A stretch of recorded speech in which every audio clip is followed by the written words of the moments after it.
Hola Lebrijes, ¿qué tal están?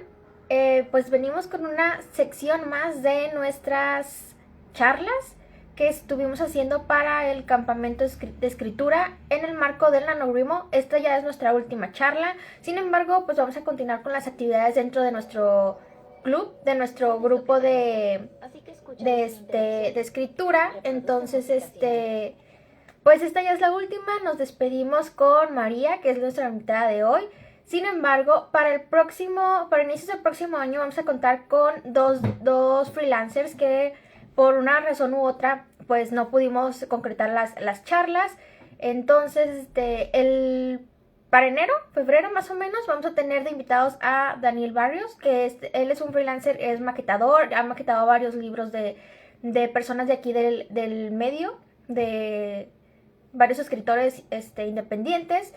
Y también vamos a tener a Mica Becerra, ella también es una ilustradora, ha trabajado en las portadas también de diversos escritores y autores dentro de la plataforma y fuera de Wattpad. Entonces, con ellos vamos a empezar el siguiente año, ya queremos venir a ver qué nos platican, sobre todo para que los escritores que piensan lanzar sus libros en estos momentos o el próximo año, pues cuenten con referencias para que les ayuden con ese proceso dentro de sus novelas, de sus libros, de sus poemarios, o pues para que se den una idea sobre pues todos estos elementos que se tienen que considerar importantes al momento de pues ya sea maquetar y tener pues un diseño bonito, que realmente como lectora me gusta mucho ver cuando le ponen amor a las maquetaciones. Por ejemplo, hay un libro que se llama Entre el demonio y el profundo mar azul, si no estoy mal. Tiene una maquetación muy bonita. La historia no me gustó mucho, para ser sincera, pero tiene una maquetación muy bonita. También el libro de La Nación de las Furias tiene una maquetación preciosa, tiene ilustraciones. Creo que como lectores siempre nos gusta como que ver ese plus que le ponen aparte de la historia. Entonces, pues sí, esperemos que esas dos charlas del siguiente año les gusten. Y por ahora, pues vamos a continuar con nuestra invitada, que es María Scribble. Y antes de pues mandarle la invitación, les voy a contar un poco de ella. María es una escritora de intereses heterogéneos que ama la literatura en todas sus formas. Bien la pueden encontrar leyendo fantasía, como drama y por supuesto en el ámbito en el que ella más se caracteriza, pues la poesía. Y pues sus poemas se caracterizan por ser versátiles, directos y a la vez armónicos. A través de sus poemarios nos comparte sus inquietudes y vivencias. Es en cierto sentido su lado más íntimo. Además, es capaz de combinar la poesía clásica con la moderna, creando una obra digna de analizarse y a su vez de disfrutarse en una tarde lluviosa. Aparte del poemario Escritos de un alma rota, ha publicado también una novela de comedia romántica llamada Las mentiras de Mara. Entonces, pues vamos a darle la bienvenida a María y no se pierdan pues todo lo que nos trae, porque con ella vamos a hablar sobre poesía y por supuesto sobre la autopublicación. Entonces ya les voy a enviar la invitación. Creo que aquí ya un poco.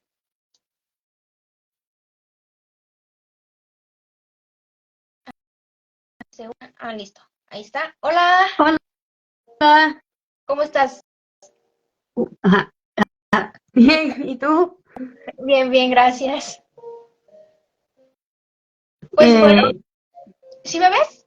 ¿Me escuchas todo bien? sí te escucho, pero no te veo. Ah, bueno, eso es porque no sé qué está pasando, que ya nos ha pasado en charlas anteriores, pero yo sí te veo, entonces sí te ves, cuando ya se grabe, sí te vas a ver y todo. Entonces tú siéntate libre aunque no me estés viendo, pero bueno, qué bueno que sí me escuchas. Ah, bueno. Primeramente, muchísimas gracias por aceptar esta invitación, por prestarnos un poquito de tu tiempo en este espacio y pues sobre todo por venir a hablar con nuestros futuros escritores y con nuestros lectores sobre la poesía, que desde mi punto de vista creo que es un género de pronto un poco olvidado, como que nos centramos un poco más en las novelas largas, pero aún así yo apenas también me estoy adentrando en el mundo de la poesía y he descubierto pues escritos muy bonitos que pues sí me llegan a tocar un poco. Entonces, pues adelante, preséntate también. Ya dimos un poco de una introducción sobre ti, pero pues si gustas comentarnos alguna otra cosa, adelante. Bueno, yo soy María Screablue. En todos lados me puedes encontrar como Screablue. Yo decidí de ese momento como voy a reclamar Screblue en todas las redes sociales. Así que si es una Screblue, soy yo. Y bueno, ya la introducción del inicio yo creo que ya, ya lo dijo todo. En realidad la poesía es mi especialidad, o sea, eso es lo que yo literalmente me dediqué a estudiar en la universidad también, además este, em, de la literatura gótica. Em, y sí, como bien dices, la poesía es algo que queda un poco olvidado cuando pensamos en escritores, o voy a escribir, o quiero escribir mis sentimientos, o lo que sea, ¿no? Mucha gente tiende a olvidarlo, pero yo siento que también es demasiado poderoso y es una buena forma de mostrar un mundo interno, incluso hasta contar una historia, porque tú con la poesía también puedes contar una historia. Entonces, ¿tú te tienes un título en algo referente a las letras o cómo nació este camino de ser poeta y todo lo que conlleva? Sí, yo tengo una licenciatura en escritura creativa y literatura inglesa. Oh, muy bien, qué Ujú. interesante. Y entonces ahí en la universidad es donde salió el amor por la poesía o por qué te decidiste inclinar por ese género, esa narrativa. Bueno, yo la poesía, bueno, yo de pequeña escribía como canciones, ¿verdad? Y luego yo crecí y dejé eso olvidado, obviamente, y luego cuando cumplí 16, yo mantenía muchos diarios y uno de mis miedos era que la gente leyera mi diario porque me lo llevaba al colegio, a donde sea que yo iba, yo me lo llevaba, ¿no? Entonces yo ahí descubrí como la poesía porque era como una forma de decir algo, pero con otro tipo de imágenes, otro tipo de forma, ¿no? Como de decir algo, pero sin decirlo necesariamente. Entonces, de allí, nació como mi amor por la poesía. Me parece muy interesante que sí estés pues en el ámbito profesional en cuanto a estudios, inclinada hacia eso, porque muy pocos, bueno, al menos aquí en México, muy poca gente se atreve a estudiar letras porque pues no estamos muy culturalmente informados de que entonces recibimos esta clase de comentarios como que eso no te va a dejar dinero, de que vas a vivir, etcétera. Entonces me parece muy interesante que tú sí lo hayas hecho, cómo fue el apoyo de tu familia, de tus padres, etcétera, para decidirte estudiar eso. Bueno, ellos siempre me han apoyado ellos siempre han sido de regalarme libros, regalarme diarios para que escriba. Entonces siempre han fomentado como ese hábito de escribir y de leer. Entonces, cuando llegó la hora de escoger carrera, yo dije, quiero hacer esto. Porque, claro, también yo dije, quiero ser escritora. Entonces, como ellos veían que sí me gustaba y que me apasionaba bastante, ellos desde un principio me apoyaron, ¿no? Porque como tú dices, siempre está esa idea de que con las letras no se puede vivir o es más complicado y muchas otras cosas, que claro, hasta cierto punto es cierto, pero siento que ahorita estamos en una época muy buena porque tenemos muchísimas herramientas de autopublicación, muchísimas herramientas para darnos a conocer como escritores, mostrar nuestras historias al mundo y todas esas cosas, ¿no? Entonces, este, sí, Qué padre, me da mucho gusto escuchar el cómo pues tus papás desde tiempo antes ya te fomentaron ese cariño hacia la escritura, hacia la lectura, entonces me parece muy bonito que se te dio esa oportunidad.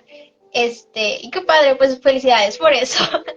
Y bueno, pues ya pasando un poquito más hacia el tema de la poesía, como te comento, yo no es un género que lea mucho, sin embargo, últimamente me he estado como que ya, hace poquito descubrí la poesía de Elvira Sastre, que me pareció estupenda. También descubrí a otra chica que la verdad no puedo decir el nombre porque se me hace súper complicado de leer, pero es súper famosa en redes. Y tiene un poemario que se llama Cartas que no llegaron, que también es un poco más de narrativa, pero es como narrativa poética. Y son escritos muy bonitos, entonces ya como que me empieza a gustar. pero sí he notado que no es como la poesía a la que uno está acostumbrado de las rimas. Entonces, ¿qué nos puedes decir un poco sobre eso? Bueno, yo siento que, a ver, en realidad todo en la literatura y en la poesía, más que todo, siempre evoluciona, ¿no? Porque al final, desde el principio la poesía se usaba como cantos y para contar una historia y hacia los demás, ¿no? De manera oral y luego obviamente fueron escritas y luego eso siguió evolucionando y habían reglas para escribir y para todo eso, ¿no? Y obviamente ahorita es como una forma un poco más experimental, ¿no? No es decir que no haya reglas en la poesía, porque siempre las hay, pero siento que ahora hay como muchísima más, digamos, libertad para expresarse, ¿no? De que no todos los poemas tienen que ser encasillados en amor, naturaleza o algún tipo de historia específica, ¿no? Y por lo menos, yo, yo no rimo, o sea, puedes leer mis poemas y puedes decir, ah, no, sí rimas muy bien, pero la realidad es que yo juego mucho con la musicalidad del poema, ¿no? Y obviamente no todos lo hacen, porque obviamente eso es una decisión de cada quien, pero a mí me gusta jugar con esa musicalidad por eso mismo de cómo era antes la poesía, que era algo que también era cantado, por ejemplo, ¿no? Y que siempre toda poesía antes era leída en voz alta, entonces a mí me encanta leer mis propios poemas en voz alta y de esa manera construirlos. Y como digo, o sea, ahorita la poesía ha evolucionado y siento que ahora es bastante accesible, lo cual me alegra mucho porque este, estar en el mundo de la poesía es un mundo muy bonito. Este, sí, Entonces podemos decir que no es como muy necesario que los párrafos, las estrofas rimen, como se supone que se nos viene enseñando, pero sí que haya como cierta armonía al leerla en voz alta. sí, exacto. O sea, no es tan necesario que rimen porque obviamente existe el verso libre, también está la prosa poética y todas esas cosas, ¿no? Entonces, no es tan necesario, pero sí es bueno que tengan como cierto tipo de musicalidad y que se sientan bien al momento de leerlo, ¿no? Porque al final, bueno, o sea, al final, o sea, quizás tú nunca vas a leer ese poema en específico, pero en cualquier momento sí. Y es como, se siente bien cuando lo lees y es como si te saliera como cantado, ¿no? Así como que estoy cantando mis palabras, ¿no? Y, y al final todo tiene que ver también con las líneas, y como digo, no hay, o sea, ahorita con la poesía, ahorita en esta época de poesía contemporánea no hace tanta falta el ponerte a medir cada sílaba, cada rima y que todo cuadre como nos aprendimos las reglas en el colegio, ¿no? Sino que es más como, ¿cómo lo sientes tú? Cuando lo lees en voz alta, o cuando te lo lees a ti misma, ¿cómo sientes tú el poema? O sea, como sí, aquí esta línea puede terminar aquí puede terminar este verso, y cosas por el estilo, ¿no? Y que puedes agarrar, que puedes agarrar de allí, cómo te sientes con ese poema. Y yo creo que de allí, al final, estamos terminando añadiendo demasiado sentimiento hacia lo que escribimos, ¿no? Y lo cual me parece muy bueno porque, o sea, no siempre es necesario expresar por escrito los sentimientos, pero sí cuando lo lees, cuando cortas en la decisión de palabras y todo eso. Entonces yo creo que ahorita en estas épocas eso es mucho más importante que hacer que rime o que la métrica quede perfecta. ¿Crees que es más complicado ahora sí que exponer todo lo que tienes adentro en el corazón o en la cabeza? Porque pues un poema es muchísimo más corto que una novela, y creo que también pues tiene menos elementos, o sea, en la novela pues ya tenemos escenas, los diálogos y demás, entonces creo que de esa manera puedes explotar más como toda la idea en general y desarrollarla porque aparte es más largo. Me imagino que es un poco más complicado pues hacerlo en algo cortito, ¿no? ¿Tú cómo ves esa parte? Sí, no. ahí estás en lo cierto y es que por lo menos en ese caso ahí uno escribiría bastantes poemas, ¿no? Yo lo que siempre hago y lo que le recomiendo a todo el mundo que me pregunta es básicamente, tú escribe lo que tú quieras y tú de allí vas trabajando los poemas y la historia que quieres contar, ¿no? Y al final, o sea, a mí me gusta pensar cada poema como una pequeña escena. Entonces, si partimos de allí, quizás no vas a contar, no sé, todo el evento traumático que te ocurrió, cuando tenías 17 años, por ejemplo, ¿no? Sino que a lo mejor cuentas una escenita en un poema sobre algo específico de ese evento en ese poema, bien sea que te haya salido corto el poema o largo. Em, y, o sea, yo creo que por eso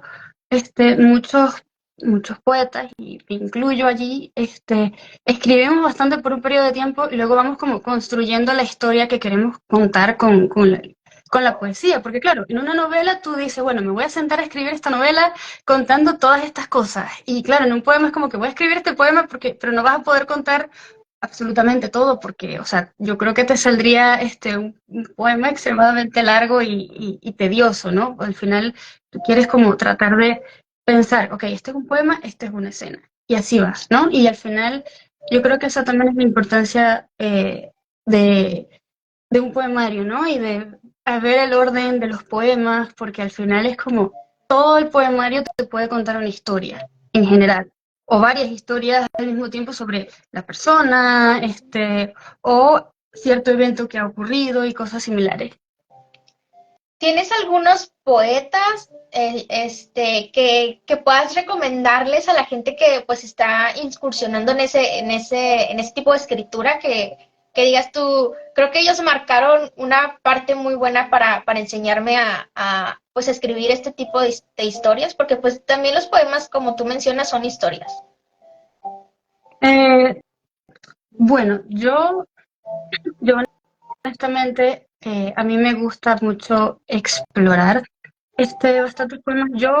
Uno de los poemas, de los eh, poemarios que más me gustaron mucho, ahorita no recuerdo el nombre, pero la poeta es Ada Limón. Ella escribe en inglés, no estoy segura si tienen el libro en español, pero yo lo que hago, por ejemplo, porque a veces yo te puedo decir, no, lee, no sé, a Silvia Plath o algo así, ¿no? O lee a Poe o algo, ¿no? Pero al final eso es lo que le gusta a cada uno, ¿no? Y, por ejemplo, hay muchos autores, muchos poetas que pueden ser un buen inicio y que su poesía, digamos, es un poco más sencilla, es un poco diferente a lo que uno conoce como poesía clásica. Este, tienes, por ejemplo, a Rupi Kaur, que mucha gente es el primer libro que leen cuando empiezan a incursionar en este camino de la poesía, por ejemplo, ¿no? Que es ese tipo de poesía como contemporánea, que es como la lees y te dice directamente qué es lo que te quiere decir, tiene bastantes ilustraciones y todas esas cosas. Y otra cosa que hago a veces y que recomiendo también es que para encontrar no solo algo que leer para empezar, sino también tu propio gusto, qué es lo que te gusta en la poesía es, abres Google y buscas poesía contemporánea y puedes buscar poesía contemporánea sobre y un tema que te interese en el momento. Si te interesa un tema social, pues sobre ese tema social y ahí vas explorando por ti mismo qué es lo que más te llama la atención y qué tipo de estilo te gusta y todas esas cosas. Cuáles son los factores que consideras tú que tiene que tener un poema sí o sí para que sea un buen poema o para que sea un poema que le pueda llegar a la otra persona? Pues eh, yo diría que también un buen control de metáforas, porque un error que sí veo que cometen muchas personas es incluir eh, demasiadas metáforas y luego empieza una metáfora, esa metáfora se pierde en el poema y luego inicia otra metáfora, por ejemplo, para decir otras cosas, ¿no? También están los clichés, evitar los clichés. En la poesía los clichés no es necesariamente tropos muy usados ni nada por el estilo, sino son frases que han sido muy usadas, ¿no? Como por ejemplo, sus ojos eran azules, como el mar azul, por ejemplo, ¿no? Eso es un cliché porque es algo que ha sido usado bastante. Eh, y obviamente que no, hay veces que se comete el error de poner algo corto y que no explora una idea, ¿no? Si tienes como una idea o algo más que decir, dilo, así creas que es un poema corto o largo, lo que sea. ¿Sabes? No es solamente decir, voy a expresar este sentimiento, sino también es ir un poco más allá, y cuando un poema va más allá, termina siendo un poema muy poderoso y se logra como llegar a tu lector y llegar a los demás de una manera que impacta. Ok. Ahora háblanos un poco de tu poemario, no sé si lo tengas ahí en físico para que nos lo muestres. Sí, dame un segundo.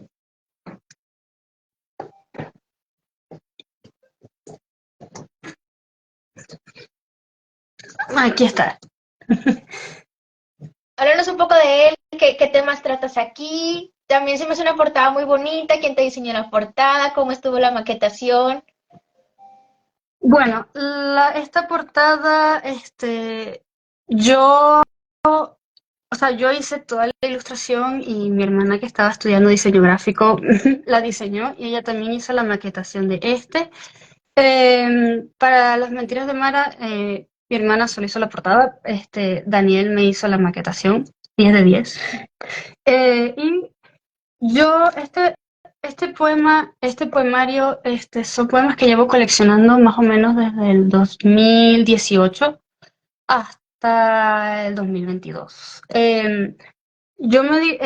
La forma como escogí en realidad estos poemas eran porque tenían como el mismo tipo de imágenes y se veían como coherentes los unos con los otros.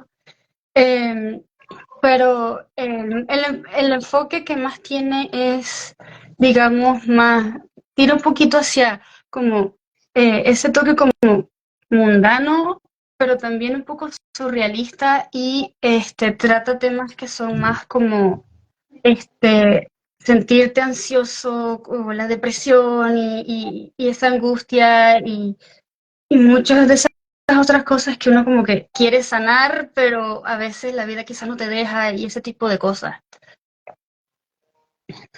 Em, y también a yo decidí ponerle ilustraciones. em, Ay, qué bonito. Ujú. Porque, a ver, un poemario no siempre necesita ilustraciones, pero a veces siento que las imágenes también ayudan bastante no a dar una idea de lo que significa el poema, sino también como a expresar, ayudar a expresar más esos sentimientos. Todas las ilustraciones también las hice yo, porque al final la poesía es eso, arte con palabras, ¿no? Entonces, por eso puedes jugar, con las palabras, cómo se ve el poema. No sé si los has visto, pero hay poemas que tienen figuras. O sea, con las mismas palabras formas una figura o una forma. Porque es Sí. eso, al final es arte con palabras. ¿Crees que la poesía tenga como una variable que no se pueda como explorar en otro tipo de escritura? Yo diría que sí, porque, o sea, la poesía, por lo menos, si la comparamos con la ficción, tiene ese detalle que como dije, puedes decir bastantes cosas en pocas palabras, o puedes decir algo sin la necesidad de decirlo directamente y cosas así, ¿no? Y que incluso tú puedes escribir un poemario de ficción, o sea, puedes crearte personajes y situaciones y escribir poemas sobre esos personajes y contar algo que quieres contar y ya, ¿no? Y como digo, eso es como cuando vas a una galería de arte, entonces estás viendo cada cuadro, cada pincelada, cada cosa que tú sabes que quizás lo más probable es que esto sea intencional y tal. La poesía tiene eso, tiene que tú escoges la palabra indicada para decir lo que quieres decir y todo eso, y yo siento que a veces cuando escribes ficción, ese no es 100% el caso, ¿sabes? Ok, sí, sí, comprendo. Me gustó mucho la frase que dijiste que pues la poesía prácticamente es arte con palabras y creo que no hay mejor forma de describirlo que esa.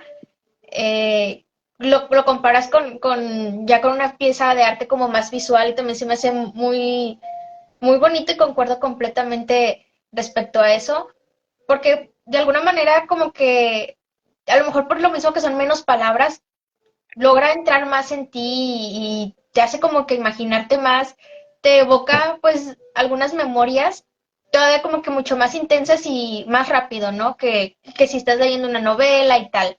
Entonces esas dos frases creo que me las quedo, se me hacen muy, muy bonitas. Eh, y pues bueno, vamos a pasar ahora que este poemario tú lo autopublicaste, ¿verdad? Sí, Cuéntanos cómo fue todo el proceso, ¿se te dificultó algo? ¿Cómo, pues sí, cómo fue tu experiencia con la autopublicación? bueno, pues este técnicamente es mi segundo libro que autopublico. Yo autopubliqué un libro como en inglés, como en el 2017, ya no está a la venta, por eso ni lo menciono, que también era un poemario. Y claro, cuando yo volví el año pasado a publicar este libro, este poemario fue como o sea, cambiaron mucho las cosas y yo creo que ese fue un poco el problema, porque en el 2017 usé Amazon y esta vez también usé Amazon y claro, ahora es como o sea, ese tiempo que tardan en aprobarte el libro, no, es como, no sabía cuánto era ni cómo era ni nada, entonces, creo que el ebook salió primero y luego como, al día siguiente la tapa blanda y luego de último, 2 días después la tapa dura, algo, o fue al revés.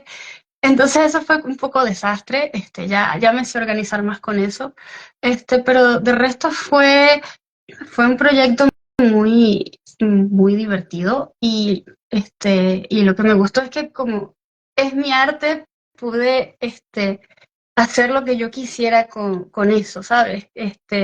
Que se viera como yo me lo imaginé o como me lo iba imaginando a medida que iba trabajando en el poemario para publicarlo.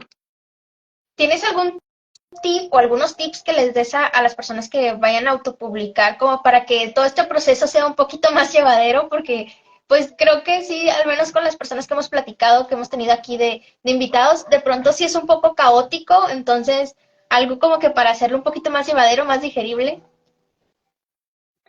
Pues yo diría que conocer bien los pasos es muy útil. Y obviamente cuando si vas a autopublicar tu primer libro, ahí es cuando vas a conocer los pasos y lo que te funciona para ti, ¿no? Así que cuando yo recomiendo anotarlos, porque obviamente cuando tú publicas tu primer libro vas a querer autopublicarlos todos. Entonces yo recomiendo anotar los pasos, o sea, cómo fue que hiciste cada cosa para que tengas tu proceso de autopublicación y a futuro te puedas ordenar mejor, o sea, te puedes organizar mejor. Ya sabes que, terminé mi borrador en el caso de que, no sé, estás escribiendo ficción o algo y, voy ahora a buscar, alguien que me corrija la novela para publicarla. Entonces, más o menos ya sabes cuánto tiempo tardaste en ese entonces. O en el caso del poemario, ok, reunir los poemas. Ahora dárselo a mis lectores beta, todo ese proceso y luego, ok, la portada, la maquetación, tener todo eso como de una manera que ya conozcas el proceso, entonces de esa manera ya sabes más, ya te haces una idea de cuánto tarda cada cosa, porque yo creo que ese es uno de los problemas, a veces cuando uno empieza a autopublicar que no se imagina o no conoce muy bien cuánto tardas haciendo las cosas y cuánto tarda Amazon o en el caso de que uses Amazon, ¿no? ¿Cuánto tarda Amazon en procesar, en que se asegure de que esté todo bien y tal? Yo sé que ahora, no sé si todavía lo han implementado o no, pero ahora tienes como, para publicaciones en físico, tienes como 90 días como para que se publique, ¿no? Entonces me parece, y puedes pedir ahora tus libros de autorantes y todas esas cosas, entonces eso ayuda mucho a la organización porque lo que sí recomiendo es que ten todo listo para enviar a Amazon, portada, la descripción del libro, si logras obtener reseñas antes como para colocarlas en la portada, como hice yo con Mara, ten todo eso a tiempo, todo, toda la maquetación, asegúrate que esté como te gusta, que como lo visionaste, y luego lo publicas en Amazon. Y luego lo envías todo a Amazon y te aseguras de que esté todo bien y le das a publicar. ¿Por qué? Porque te pueden salir errores, te pueden salir problemas. A veces Amazon se pone fastidioso y le puede no gustar una parte de la maquetación, que a lo mejor tienes una raya más hacia la derecha y tienes que llevarla hacia la izquierda. En especial a veces si tienes ilustraciones, a veces te puede dar ciertos problemas y cosas así. Entonces, sí, ten todo absolutamente listo, asegúrate, y de todas maneras, cuando contrates a alguien para maquetar, la persona sabe cómo funciona Amazon y todas esas cosas, o sea, lo más probable es que no te dé problemas, pero bueno, uno siempre también tiene que como organizarse en ese caso porque, como digo, o sea, mientras más cosas logres más o menos controlar, menos caótico se va a sentir. Creo que sí, definitivamente has tocado puntos muy importantes referentes sobre todo a la organización, porque creo que sobre todo los escritores brújula, el caos es su pan de cada día, entonces, creo que esos dos, ese tip es muy bueno para ellos. Aquí está saludando Daniel, que dices que te maquetó tu otro libro, ¿verdad? Sí. Y también aquí nos está saludando yo. Ah, mira, y Daniel también está mencionando que maquetó otro libro de otra escritora también muy poeta, muy reconocida por aquí por las redes. Aquí también otra persona nos manda saludos. Pues muchas gracias a todos los que saludaron hoy y también muchas gracias a María por venirnos a hablar un poco de poesía en nuestro campamento de escritura y de la autopublicación. Ella ya nos dejó algunos tips sobre para quienes empiecen a escribir poesía y para quienes deseen autopublicar, y también algunos poetas que quizá les puedan gustar pues para que se empapen un poquito más de este tipo de escritura, por si desean pues ya sea escribir o pues comenzar a leer, porque la verdad es que es un género muy bonito que yo apenas también me estoy involucrando con él y lo estoy disfrutando bastante. Pues ya también al principio nos dijiste tus redes, pero ¿dónde podemos también encontrar pues tu escritura? Eh, Obviamente en Amazon y en Wattpad estoy igual como en Blue. En Amazon, ¿cuáles son los libros que tienes? Eh, Tengo Escritos de un alma rota y Las mentiras de Mara. Ok, bueno, pues para que vayan a comprar sus libros, ya saben dónde está. Y pues de nuevo, muchísimas gracias por tu tiempo y muchísimas gracias por estar aquí con nosotros. Y pues aquí tienes tu espacio. Cuando desees publicar otro libro, con mucho gusto te hacemos una presentación por este lado. Muchas gracias a ti por tenerme aquí, fue divertido. Gracias. Y bueno, pues aquí nos estamos viendo por las redes. Y muchas gracias a todos los que nos vieron, nos van a ver en la grabación. Ella es María Scriblu y vayan a seguir sus historias. Nos vemos.